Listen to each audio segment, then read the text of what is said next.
Rena, you have this amazing book, and you came bearing gifts you brought, but I bought the book because I wanted to know what this book was about. And when I first bought it, I thought it was going to be like, pages and pages of legalese telling me what I should or shouldn't do, or why I should do this or why I shouldn't do that. No, it's so much better.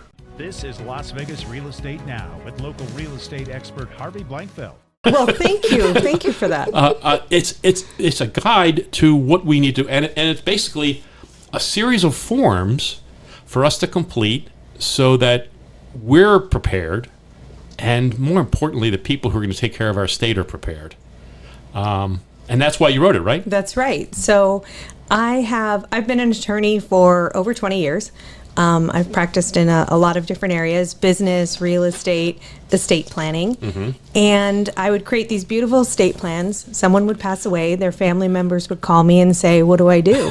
Exactly. And so, it's not funny. I can't help but laugh because it happened to me. It happened. That's exactly what happens. And because I've been practicing so long, 15 years ago, I could tell people just sit by the mailbox and watch the mail for a couple weeks, right? Oh, yeah. And then you'll know what the bills are, what kind of assets they have. You're going to see it.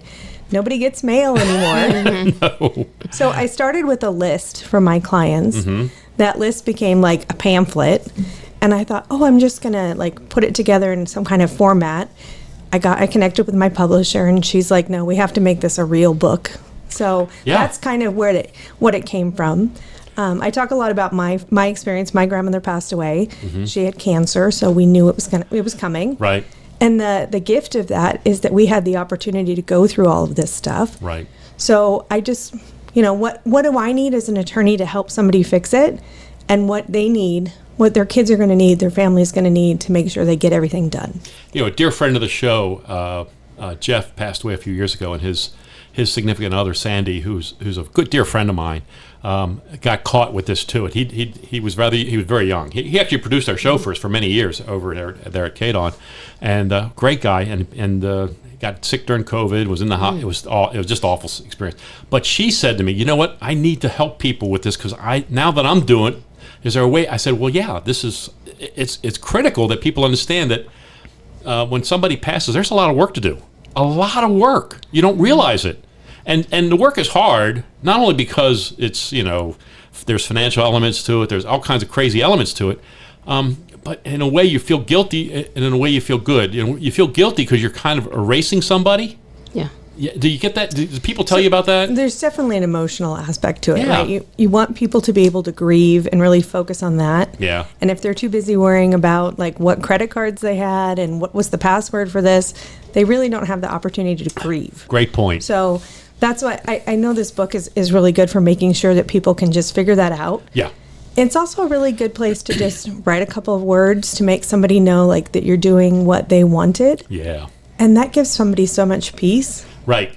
And that's a big portion of it, too. Huge. I remember when my father-in-law passed, the big thing with that, and we talk about this when we're talking about people who are moving from a big house to a small house. It used to be called downsizing. Now we call it right-sizing because, I don't know, down's a bad word for some reason. Anyway, so we call it. But what the thing is it's not the house that's the issue. It's the stuff. Yeah. It's the stuff when you, and the same thing happens when you pass. It's the stuff, When we were younger, Grandma would pass down the fine china and the silver and the crystal, and you would, and then when everybody got married, they got their own set, and this kids don't want that stuff anymore. They don't want anything to do with that. I mean, it's a different world, right? Carly, would you? I mean, Absolutely, but I'm older. Yeah, you're an old soul. Okay, never mind, Carly.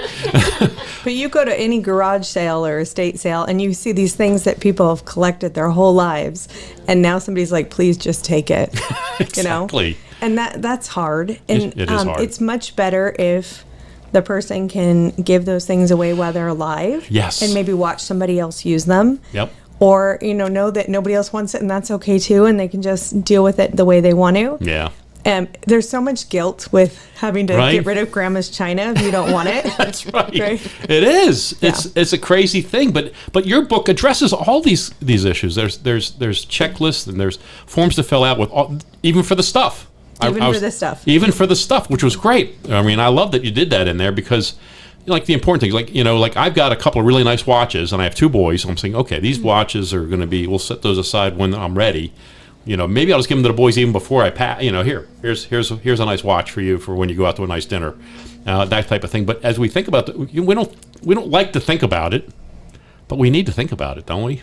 You absolutely have to think about it. Death and taxes, that's the only things that are inevitable, Yeah, right? Yep. And I try to make it lighthearted in that I understand there are topics people don't like to talk about. Yeah. And I think that that's the best aspect of the book, actually. It's a great conversation starter for people who don't want to discuss it, that you can give them the book, which is a gift. Yeah. And then, it's a great place to start those conversations. Indeed. But if you don't make those decisions, somebody's going to make them, and you don't want them to be hard on them, Yeah. and you don't want them to not be what you want them to be. Indeed.